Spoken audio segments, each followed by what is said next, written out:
Sekretaris Jenderal DPP Partai Solidaritas Indonesia, Raja Juli Antoni, memuji sosok mantan politisi Partai Nasdem, Rusdi Mase Mapasesu.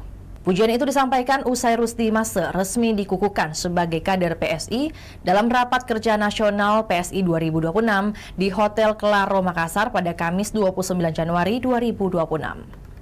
Raja Juli mengatakan Rusdi Mase sebagai sosok istimewa yang memiliki kemiripan karakter dengan Presiden ke-7 Republik Indonesia Joko Widodo.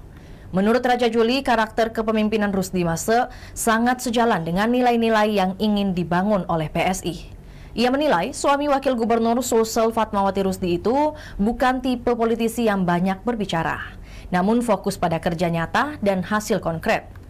Raja Juli percaya diri bergabungnya Rusdi Mase akan memberikan dampak signifikan bagi penguatan PSI. Bukan hanya dibutuhkan di Sulsel tetapi juga pada level nasional. Terlebih Rusdi Mase terbukti berhasil mengantarkan Partai Nasdem menjadi pemenang di Sulawesi Selatan pada pemilu 2024 lalu. Keberhasilan itu dibuktikan dengan raihan 18 kursi DPRD Sulsel dan 5 kursi DPR RI. Bahkan Rusdi Mase berhasil bawa istrinya, Fatmawati Rusdi, sebagai Wakil Gubernur Sulawesi Selatan. Rekam jejak inilah yang dinilai menjadi modal penting dan sangat dibutuhkan PSI di bawah kepemimpinan Kaisang Pangarep. Oleh karena itu, kehadiran RMS akan menjadi tambahan energi besar dalam upaya PSI menuju pemilu tahun 2029.